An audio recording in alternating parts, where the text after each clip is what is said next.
Welcome once again to my madness, ladies and gentlemen. Today we're going to be taking a look at the Namor from the Black Panther Wakanda Forever wave. So MCU Namor. Now, I actually really like this movie. Wasn't sure I was going to. There was a lot of things going into this movie that I had issue with.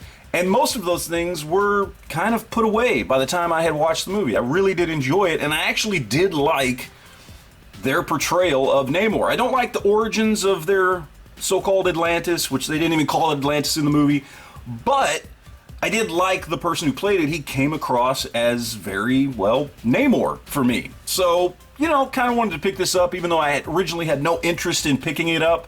But after seeing the movie, I was like, you know what, I think I kind of want to get that. Now, we've got the figure here. There's nothing going on here in the box, and if history is any indicator here, I'm going to open this guy up, and he's going to have bowed legs off to one side or the other, as has every figure I have picked up in this wave, which is pretty disappointing, Hasbro, that I have to fix a new figure fresh out of the box, but we'll just have to wait and see, I guess. So, let's go ahead and crack this guy open and see what we have got inside.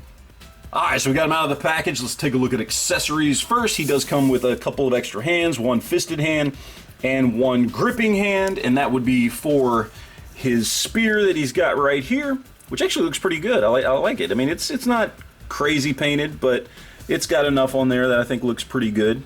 I think they did a decent job on that. And then, of course, he comes with the Build-A-Figure piece, so we've got Atuma's left arm there. Alright, let's take a look at the figure. The first thing I noticed looking at this figure was he just doesn't look as beefy as the actor did. I mean, the actor wasn't ripped or anything, but he looked like a fairly big dude, and this guy looks a little more slender than the actor does, but, you know, whatever. I mean, still, it doesn't look like a bad figure. Pretty simple sculpt here, not a whole lot going on, but still what is there works really, really well. We've got the details there on the shorts, we've got the belt, we've got the armbands here on both arms, we've got the wristbands there. He comes with his, I don't know, flying or swimming hands or something. We do get the neck piece, medallion, whatever that's supposed to be, whatever that's called, on his neck. Face sculpt looks really good there. I think they did a good job on that. That does look a lot like the actor, but again, a little too thin in the face. As far as what the actor looked like, you know, we've got the earrings there, hair sculpt looks good, everything looks good there.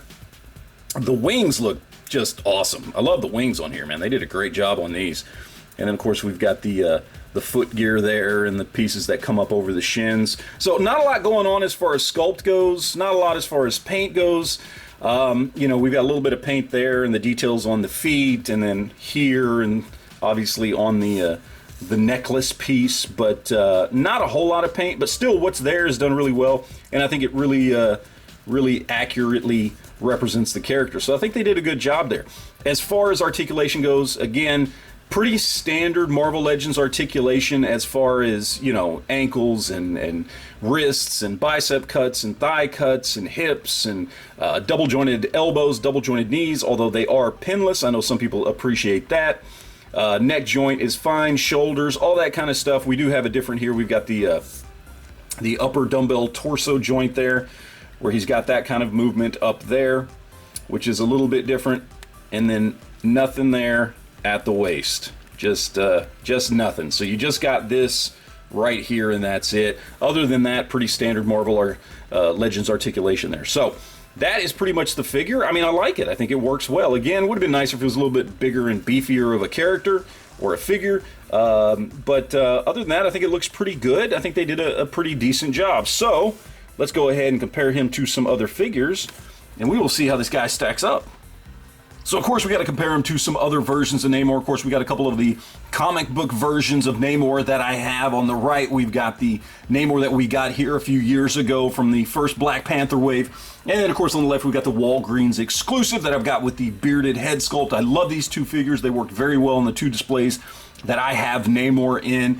And the one thing I can say here is that this new figure looks pretty skinny and insignificant next to these two. I mean, he really does, and that's a shame, because I mean, the guy who played it in the movie was a fairly decent sized dude. He wasn't all ripped, as I said before, but he was a at least appeared to be a fairly big guy, kind of beefy, so, you know, they kind of took some of that away in action figure form, which is kind of a shame, but, you know, whatever, it is what it is. I mean, either way, as far as height and scale and everything, he works well here.